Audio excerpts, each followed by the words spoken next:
ഇന്ന് തലസ്ഥാനത്തെ സംബന്ധിച്ചിടത്തോളം ആറ്റുകാൽ പൊങ്കാലയുടെ നിറവിലാണ്. അത് കഴിഞ്ഞ് അടുത്ത തെരഞ്ഞെടുപ്പ് ബഹളങ്ങളിലേക്കൂടെ കാഹള നഗരിയായിട്ട് തിരുവനന്തപുരം മാറാൻ ഇനി ഏതാനും ദിവസങ്ങൾ മാത്രമേയുള്ളൂ. അവിടേക്കാണ് കോൺഗ്രസിന്റെ നെക്സ്റ്റ് സ്റ്റെപ്പ് വന്നിരിക്കുന്നത്. സിറ്റിംഗ് MLA-മാർക്ക് പുറമെ 19 മണ്ഡലങ്ങളിലെ സ്ഥാനാർത്ഥികളെ സംബന്ധിച്ച് പാർട്ടിയിൽ ധാരണയായി കഴിഞ്ഞിരിക്കുന്നു. സിറ്റിംഗ് MLA-മാരായ കെ ബാബു, രാഹുൽ മാങ്കൂട്ടത്തിൽ എന്നിവരെ പട്ടികയിൽ നിന്നും ഒഴിവാക്കി. IC ബാലകൃഷ്ണനും എൽദോസ് കുന്നപ്പള്ളി എന്നിവരുടെ കാര്യത്തിൽ അനിശ്ചിതത്വം തുടരുകയുമാണ്. സുൽത്താൻ ബത്തേരിയിലോ മാനന്തവാടിയിലോ ബ്ലോക്ക് പഞ്ചായത്ത് പ്രസിഡന്റ് ഉഷാ വിജയനെ പരിഗണിക്കാൻ ഹൈക്കമാൻഡ് നിർദ്ദേശം നൽകിയിട്ടുണ്ട്. IC ബാലകൃഷ്ണൻ മത്സരിച്ചാൽ ഉഷ മാനന്തവാടിയിലേക്ക് മാറും.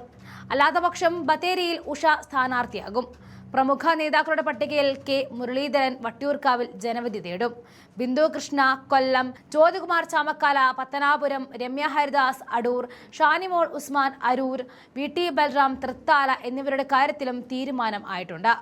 നടൻ രമേശ് പിഷാരടി പാലക്കാട് സ്ഥാനാർത്ഥിയായേക്കും എന്ന അഭ്യൂഹങ്ങളും പരക്കെയുണ്ട്. കണ്ണൂരിൽ അമൃത രാമകൃഷ്ണനും കൊയിലാണ്ടിയിൽ കെ പ്രവീൺകുമാറും നാദാപുരത്ത് KM അഭിജിത്തും മത്സരിക്കും.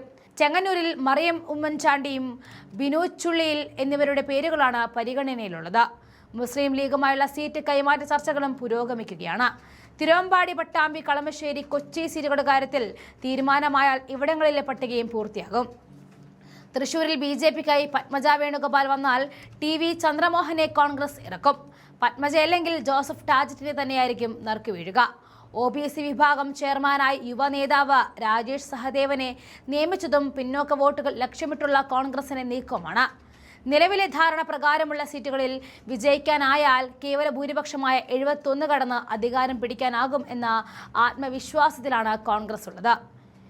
ഇതുവരെ ധാരണയായ പേരുകൾ ഇവയാണ്: K Muraleedharan Vattiyoorkavu, Aisha Potty Kottarakkara, Bindu Krishna Kollam, Jyothikumar Chamakkala Pathanapuram, Ramya Haridas Adoor, Shanimol Usman Aroor, VP Sajeendran Kunnathunad, TN Prathapan Manalur, OJ Janeesh Kodungallur, Ramesh Pisharody Palakkad, Thulasi Kongad, VT Balram Thrithala, Sumesh Achuthan Chittur, K Praveenkumar Koyilandy, K Jayanth Kozhikode north, KM Abhijith Nadapuram, Vidya Balakrishnan Elathur, Shaji Kodankandath Ollur, K Neelakandan Uduma.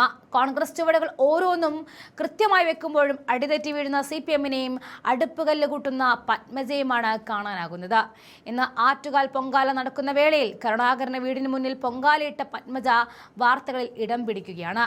BJP-യിൽ ചേർന്നതോടെ പൂർണ്ണമായിട്ടും ഒറ്റപ്പെട്ട പത്മജ കച്ചിത്തുരുമ്പ് തപ്പിയുള്ള ഓട്ടത്തിലാണ്. തൃശൂർ അല്ലെങ്കിൽ തിരുവനന്തപുരമാണ് പത്മജയുടെ പ്രധാന ലക്ഷ്യം.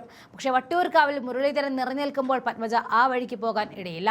അതുകൊണ്ട് പൊങ്കാലയിടുന്ന വേളയിലും തെരഞ്ഞെടുപ്പിനെ കുറിച്ചുള്ള ചോദ്യത്തിന് തൃശൂരിലെ വീട് മുഴുവൻ തനിക്ക് കാണാപ്പാടമായതുകൊണ്ട് തന്നെ അവിടെ സ്ഥാനാർത്ഥിയാകുന്നത് എളുപ്പമാണ് എന്ന മട്ടിലാണ് പത്മജയുടെ പ്രതികരണം എത്തിയത്.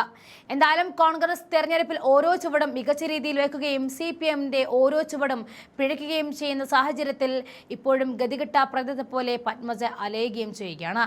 അച്ഛനെക്കുറിച്ചുള്ള ഓർമ്മ പങ്കുവയ്ക്കുന്നവർ അച്ഛനോട് തന്നെ നീതി ഉണ്ടായിരിക്കണം, BJP-യിൽ ചേരില്ലായിരുന്നു എന്നുള്ള കമന്റുകളാണ് സോഷ്യൽ മീഡിയയിൽ പത്മജയ്ക്ക് വീഡിയോ താഴെ വന്നു നിറയുന്നത്.